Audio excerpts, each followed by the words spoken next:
ආයිබෝවන්. අද අපි මේ විස්තරාත්මක විග්‍රහයෙන් කතා කරන්න යන්නේ අපේ දෛනික ජීවිතයේ වගේම මුළු ලෝකයේම රඳාපවතින අදෘශ්‍යමාන එන්ජිමන් ගැනයි. ඒ තමයි වාණිජ විද්‍යාවේ ව්‍යුහය. එහෙම නැත්නම් ව්‍යාපාර ලෝකයේ මූලික පදනම.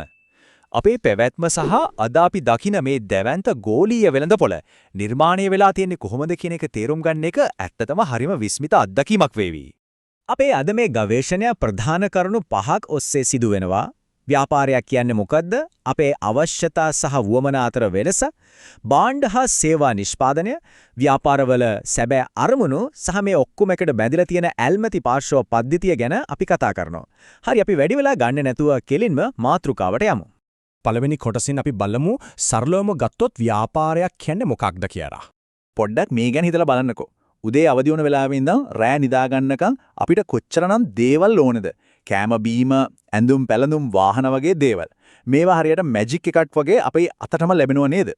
ඉතින් මේ දැවැන්ත නොපෙනෙන පද්ධතිය ඇත්තටම ක්‍රියාත්මක වෙන්නේ කොහොමද?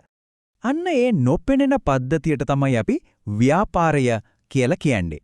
දැන් සමහරව හිතනවා ව්‍යාපාරය කියන්නේ සල්ලි හොයන එක විතරයි කියලා. නෑ අතරව. ඒක ඊට වඩා ගොඩක් ගැඹුරුයි. ලාභ ඉපෙීම වගේම සමාජ සුබසාධනය කියන අරමුණු දෙකෙන්ම මිනිස් අවශ්‍යතා සපුරාලන්න භාණ්ඩ ආ සේවා සපයන ඕනෙම ආර්ථික ක්‍රියාවලියක් අපි ව්‍යාපාරයක් විදියට හඳුන්වනවා. පෞද්ගලික ආයතන වගේම රජයේ ආයතනත් මේකටම තමයි අයිති වෙන්නේ. හැබැයි ඉතින් මේ දැවැන්ත පද්ධතිය එක රැයකින් බිහි වුණේ නෑ.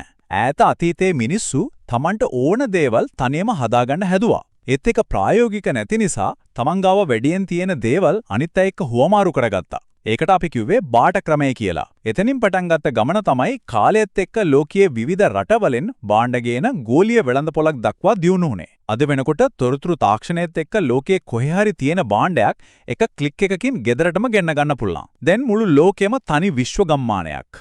හරි. දැන් අපි අපේ දෙවනි කොටසට යමු. මේ මුළු ආර්ථික ක්‍රියාවලියම පාලනය කරන ප්‍රධාන සාධක දෙකක් තියෙනවා. ඒ තමයි අවශ්‍යතා සහ වුවමනා.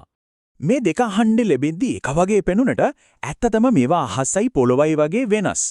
අවශ්‍යතා කියන්නේ අපිට ජීවත් වෙන්න අනිවාර්යෙන්ම ඕන කරන කෑම, බීම, ඇඳුම්, නිවාස වගේ දේවල්. මේවා ලෝකෙ හැමෝටම පොදුයි, ඒ වගේම සීමිතයි. ව්‍යාපාරිකයන්ට අලුතෙන් අවශ්‍යතාම වන්න බෑ. හැබැයි වුවමනා කියන්නේ ඊට වඩා සම්පූර්ණයෙන්ම වෙනස් කතාවක්. වුවමනාව කියන්නේ අර මූලික අවශ්‍යතාවය අපි සපුරා ගන්න විදිහ. ඒවා අත්‍යවශ්‍ය නෑ. හැබැයි අසීමිතයි, හරිම සංකීර්ණයි. ව්‍යාපාරිකයන්ගේ ලොකුම දක්ෂකම තමයි අන්නේ වුවමනා නිර්මාණය කරන එක. මේක සරලව තේරුම් ගනිමුකෝ. බඩගින්න කියන්නේ මූලික අවශ්‍යතාවයක් නේ. හැබැයි බඩගිනි වුණාම එක්කෙනෙක්ට ඕනේ බත් කන්න, තව කෙනෙක්ට ඕනේ පීසා එකක් කන්න, තවත් කෙනෙක් අයිස්ක්‍රීම් එකක් හොයනවා. අන්නේ විවිධත්වය තමයි වුවමනාව කියන්නේ. සාර්ථක ව්‍යාපාර කරන්නේ අපි මේ සංකීර්ණ වුවමනාවන් හරියටම අඳුරගෙන ඒවට ගැළපෙන අතිවිශාල භාණ්ඩ හා සේවා ප්‍රමාණයක් දිගින් දිගටම වෙළඳපොළට දාන එකයි. දැන් අපි තුන්වෙනි කොටසට යමු. ව්‍යාපාරයේ ඇත්තම එන්ජින. ඒ කියන්නේ භාණ්ඩ, සේවා සහ නිෂ්පාදනය ගැනයි මේ කතා කරන්නේ. ඉතින් ව්‍යාපාරිකයෝ අපි වුවමනා සපුරන්නේ කොහොමද? ප්‍රධාන විදිහවල් දෙකක් තියෙනවා. එකක් තමයි භාණ්ඩ. වාහන, ෆෝන්, ලැප්ටොප් වගේ අපිට අතින් වල්ලලා බලන්න පුළුවන් භෞතික දේවල් ඔක්කොම භාණ්ඩ. අනිත් එක තමයි සේවා. සේවාවක් අපිට අතින් අල්ලන්න බෑ. ඒක පාරිභෝගිකයා වෙනුවෙන් කරන යම්කිසි ක්‍රියාවලියක්. බැංකු සේවා, ප්‍රවාහනය වගේ දේවල් මේකට අයිති. හැබැයි අද කාලේ ගොඩක් වෙලාවට අපි භාණ්ඩයක් ගත්තත් ඒකත් එක්කම අපිට සේවාවකුත් ලැබෙනව නේද? උදාහරණයක් විදිහට ස්මාර්ට්ෆෝන් එකක් ගත්තම ඒක භාණ්ඩයක් වුණාට ඒකත් එක්ක අපි අන්තර්ජාල සේවාවනුත් ලබා ගන්නවා. ඒ කියන්නේ මේ දෙකම එකතු වෙලා තමයි අද අපේ ජීවිතය ලේසි කරන්නේ. හැබැයි මේ කිසිම භාණ්ඩයක් හරි සේවයක් හරි නිකම්ම ඉබේ පහළ වෙන්නේ නැහනේ. මේවා හදන්න ප්‍රධාන සාධක 4ක් එකතු වෙන්නම ඕනේ. මේකට අපි කියනවා නිෂ්පාදන සාධක කියලා. පළවෙනි එක භූමිය. ඒ කියන්නේ අපි ගන්න ස්වාභාවික සම්පත්. දෙවෙනි එක ශ්‍රමය. ඒ කියන්නේ කම්කරුවාගේ ඉඳන් කළමනාකරුවා දක්වා මිනිස්සුන්ගේ මහන්සිය සහ බුද්ධිය. තුන්වෙනි එක ප්‍රාග්ධනය. ඒ කියන්නේ අපි යොදවන සල්ලි සහ යන්ත්‍ර සූත්‍ර. අවසාන එක තමයි මේ ඔක්කොම එකතු කරලා මෙහෙයවන ව්‍යවසායකත්වය. මේ හතරම එකතු වුණාම තමයි අර අපි දකින සුපිරි නිමෙවුමක් එළියට එන්නේ. හරි, එහෙමනම් හතරවෙනි කොටසෙන් අපි බලමු මේ ව්‍යාපාර ඇතරම ලැඟා කරගන්න උත්සාහ කරන මූලික ඉලක්ක මොනවද කියලා. ගොඩක් අය හිතාගෙන ඉන්නේ ව්‍යාපාරයක් කරන්නේ සල්ලි හොයන්න එම නැත්තම් ලාභ ලබන්න විතරයි කියලා. නෑ ඒක සම්පූර්ණයෙන්ම වැරදි. සාර්ථක ව්‍යාපාරයක් කියන්නේ හරියට එකවර ඉලක්ක ගානකට විදින දක්ෂ දුනු අයෙක් වගේ. මුදල් පස්සේ විතරක් කියන ව්‍යාපාරයකට කවදාවත් දිගු කාලින පැවැත්මක් හදාගන්න බෑ. අනිවාර්යයෙන්ම ඒගොල්ලන්ට සමතුලිත ඉලක්ක කිහිපයක් තියෙන්න ඕනේ. ඔව් අයිතිකරුවන්ට සාධාරණ ලාභයක් හොයලා දෙන එක ප්‍රධාන අරමුණක් තමයි. මොකද ආයෝජනය කරන මුදලට ප්‍රතිලාභයක් යන්න එපයි. හැබැයි ඒක විතරක් මදි. පාරිභෝගිකයෝ සතුටු කරන එක භාණ්ඩ හා සේවාවල ගුණාත්මකභාවය දිගටම පවත්වගෙන යන එක ව්‍යාපාරයක පැවැත්මට අනිවාර්යයි.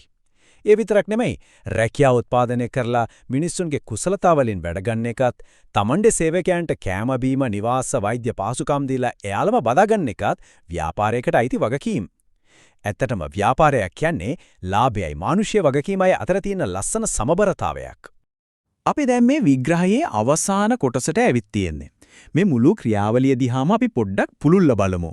ඒ තමයි ඇල්මැති පාර්ශ්ව පද්ධතිය එහෙමත් නැත්නම් ස්ටේක් හෝල්ඩර් ඉකෝසිස්ටම් එක. ව්‍යාපාරයක් කියන්නේ හුදෙකලා දූපතක් නෙවෙයි. ඒක හරියට ලොකු මකුළු දැලක් වගේ. මේ දැලයේ ඉන්න හැම කණ්ඩායමක්ම මොනවා හරි දෙනම ඒ වගේම මොනවා හරි බලාපොරොත්තු වෙනවා. අයිතිකරුවෝ අවදානම අරන් සල්ලි යොදවන්නේ ලාභයයි වර්ධනයයි බලාපොරොත්තු වෙන. සේවකයෝ තමන්ගේ මහන්සිය දෙන්නේ හොඳ පඩියක් වගේම රස්සාවේ ස්ථිර බවක් බලාපොරොත්තු වෙන. පාරිභෝගිකයෝ සල්ලි දීලා හොඳ බඩු හොයනවා. රජය පහසුකම් දීලා බදු ආදායම් ගන්නවා. සැපයුම්කරුවෝ බඩු දෙන්නේ වෙලාවට සල්ලි ලැබෙනවා කියන විශ්වාසයට. මේ එක පුරුකක් හරි කැඩුනොත් මුළු පද්ධතියම කඩාගෙන වැටෙනවා. දැන් පොඩ්ඩක් කල්පනා කරලා බලන්න. අපි උදේට බන තේ කෝප්පය පිටිපස්සේ කොයිතරම් ලොකු ඇල්මැති පාර්ශ්ව ජාලයක්, කොයිතරම් ලොකු ක්‍රියාවලියක් දිනපතාම වැඩ කරනවා ඇද්ද?